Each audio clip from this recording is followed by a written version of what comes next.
Hi guys, welcome back. Last time I showed you how to do the bench for this farmhouse table, and this time I want to show you how to get that farmhouse look, that aged look with your chairs. Okay, so you can see this one's shiny. The first thing you need to do is you need to take a box knife and kind of go across that edge like that, or sandpaper,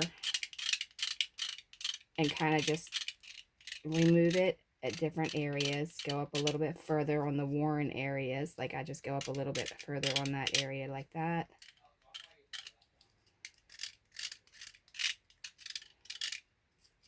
And then you can also, if you want to, you can take a little chunk of the wood out to give it that really aged effect. With this blade, I like to take it just like this and scratch that surface up a little bit.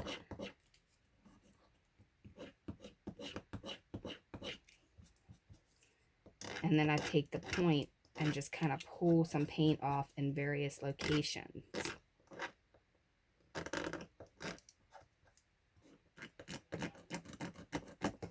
primary wear on the chairs is going to be in the middle.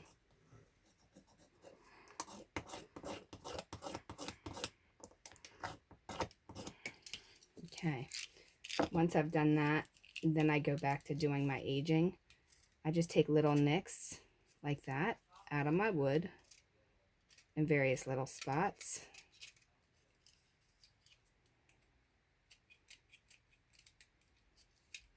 And when you paint this, I use spray paint, but I put a gray underneath first, and then I did a white on top. That way I can kind of remove the first layer in some areas and not in others.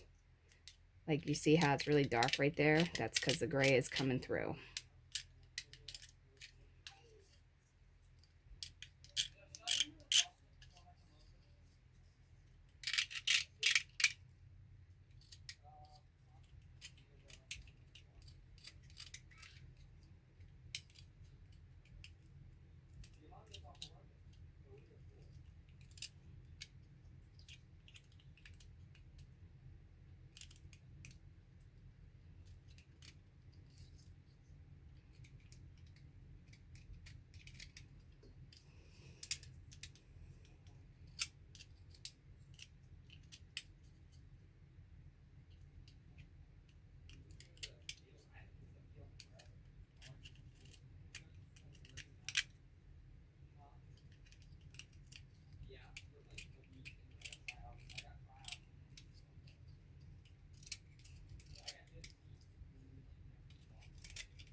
And as you can see, I'm just kind of going around, letting it chip where it wants to chip and pulling it back and then scratching at it. You can do this with sandpaper without doing it with a knife as well, but it will just take a lot longer.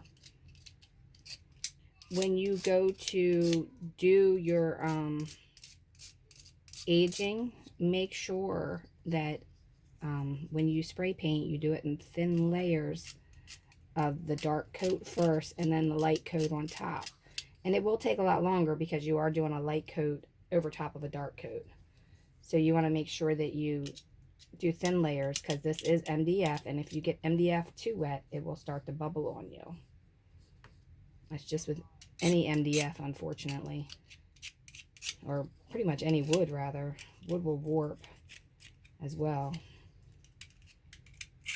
But that's pretty much how you would age this.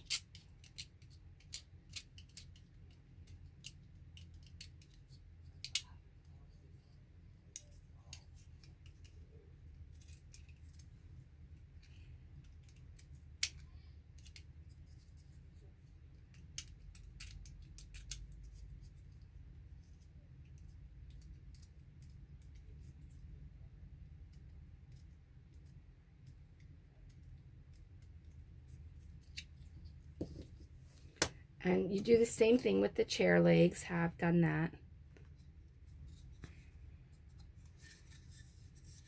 After you've done the buck of pulling it off, you do want to take some fine sandpaper over it.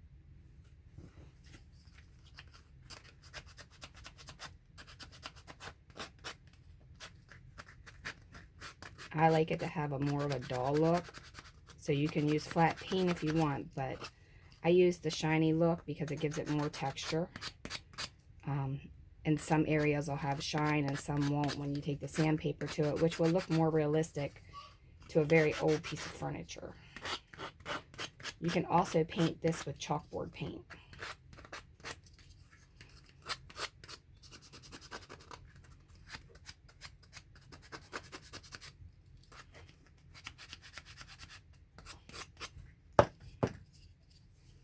And then there you have your aged chair. Everyone's going to be unique and everyone's going to be different. Like this one, when I did this, a big chunk came off. Now you can go back and put a little bit of white touch-up paint on it if you don't want that much paint on there removed. But, you know, to me, I don't mind. I like it that way. There you have it, the chair. And the bench will have to get painted white, and I will do the top of the bench the same way I did the top of that. And that's it. All right. So I'll put this on my Etsy shop under Crafts by Laurie for you. I'll also leave a link on my website under shop. That's dollhousetutorials.com. You can leave a question, suggestion, or comment below. And you can finish this any way you want. It doesn't have to be a farmhouse table. It can be whatever you want it to be. And the kit will come in a bag like this. All right, thanks a lot for watching, and I will see you in the next video. Have a wonderful, wonderful day.